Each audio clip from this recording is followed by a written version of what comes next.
1857 के विद्रोह की चिंगारी सिर्फ बंदूकों से नहीं बल्कि खेतों और खलिहानों से भी उठी थी। कारण था अंग्रेजों की जमीनी नीतियां, जमींदारी, रैयतवाड़ी और महलवाड़ी नीतियां, जिनका एक ही मकसद था, किसानों की कमाई लूटना और भारत की रीढ़ गांव की अर्थव्यवस्था तोड़ देना। स्थायी बंदोबस्त, परमानेंट सेटलमेंट, 1793 को गवर्नर जनरल लॉर्ड कॉर्नवालिस 1786-1793 ने लागू किया। यह व्यवस्था सबसे पहले बंगाल, बिहार, उड़ीसा और उत्तर प्रदेश के कुछ हिस्सों में लागू हुई।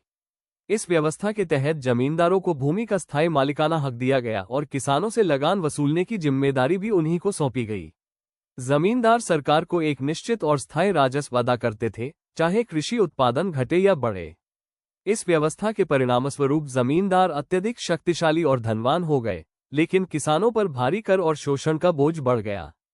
खेती की स्थिति बिगड़ने लगी, कृषि उत्पादन घटा और किसान कर्ज में डूबते गए, जिससे ग्रामीण जीवन असुरक्षित हो गया। महत्वपूर्ण तथ्य ये है कि इस व्यवस्था को बंगाल का स्थायी बंदोबस्त भी कहा जाता है। इसमें राजस्व की दर तय की गई थी 89% कंपनी के लिए और मात्र 11% जमींदारों के लिए। बाद में इसे सीमित रूप से मद्रास और वाराणसी में भी लागू किया गया।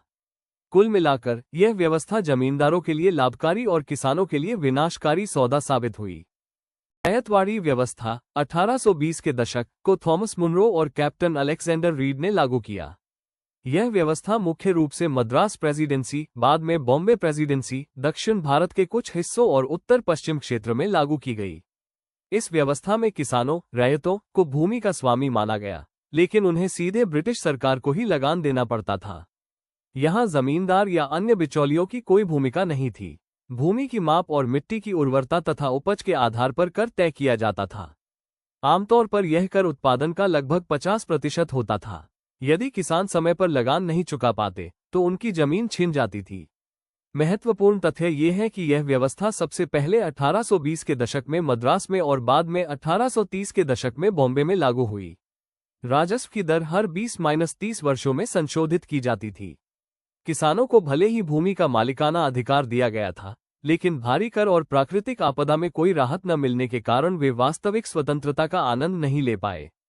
परिणामस्वरूप ग्रामीण समाज में भारी संकट, अकाल और कर्ज की स्थिति पैदा हो गई।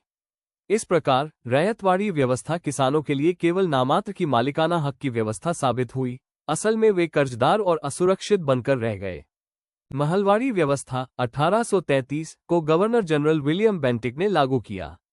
यह व्यवस्था मुख्य रूप से उत्तर भारत के उत्तर पश्चिमी प्रांतों, उत्तर प्रदेश में शुरू की गई और बाद में इसे पंजाब, मध्य प्रदेश और उत्तर भारत के अन्य हिस्सों में भी लागू किया गया। इस व्यवस्था में महल यानी पूरा गांव या गांवों का समूह राजस्व देने की इकाई माना गया। गांव का प्रधान या जमींदार कर वसूलकर ब्रिटिश सरकार को देता था। इस प्रकार गांव सामूहिक रूप से लगान चुकाने के लिए जिम्मेदार बनाया गया। इस व्यवस्था के प्रभावस्वरूप किसान लगातार भारी राजस्व बोझ के नीचे दबे रहे। गांव सामूहिक जिम्मेदारी के कारण अधिक दबाव में आ गए। इससे साहूकारों और महाजनों का प्रभाव बढ़ा और किसान कर्ज के जाल में फंसते चले गए। परिणामस्वरूप ग्रामीण अर्थव्यवस्था कमजोर और अस्थिर हो गई। महत्वपूर्ण तथ्य यह है कि महलवाड़ी व्यवस्था को 1833 में उत्तर पश्चिमी प्रांतों यूपी में लागू किया गया और बाद में इसे पंजाब तथा मध्य प्रांतों तक फैलाया गया। यह व्यवस्था जमींदारी और रैयतवाड़ी व्यवस्था का एक मिश्रित रूप कही जा सकती है। ब्रिटिश शासन में भारत में 3 प्रमुख भूमि राजस्व व्यवस्थाएं लागू की गई: जमींदारी, रैयतवाड़ी और महलवाड़ी।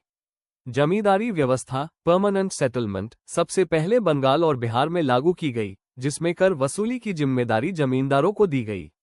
इस व्यवस्था में राजस्व स्थायी रूप से तय कर दिया गया था। इसका परिणाम ये हुआ कि जमींदार धनी बन गए, जबकि किसान गरीब और शोषित हो गए। रैयतवाड़ी व्यवस्था मुख्य रूप से मद्रास और बॉम्बे प्रेसिडेंसी में लागू की गई। इसमें कर सीधे किसानों, रैयतों से वसूला जाता था और उन्हें भूमि का मालिक माना जाता था। लेकिन वास्तव में कर का बोझ इतना अधिक था कि किसान कर्ज के बोझ तले दब गए और उनकी स्थिति बदतर होती चली गई। महलवाड़ी व्यवस्था उत्तर भारत, पंजाब, उत्तर प्रदेश, मध्य प्रदेश आदि में लागू की गई। इसमें पूरा गांव महल कर देने के लिए जिम्मेदार बनाया गया। इस सामूहिक जिम्मेदारी ने ग्रामीण समाज पर अतिरिक्त दबाव डाला और साहूकारों का प्रभाव बढ़ता गया। निष्कर्ष: इन तीनों व्यवस्थाओं का मुख्य उद्देश्य केवल अधिक से अधिक राजस्व की वसूली था। नतीजतन किसानों की हालत बेहद खराब हो गई, गरीबी और कर्ज बढ़ गया, और यही असंतोष आगे चलकर किसान आंदोलनों और विद्रोहों, जैसे नील विद्रोह, संथाल विद्रोह और 1857 का विद्रोह का कारण बना। क्या आपको लगता है इन व्यवस्थाओं ने ही विद्रोह की चिंगारी भड़काए?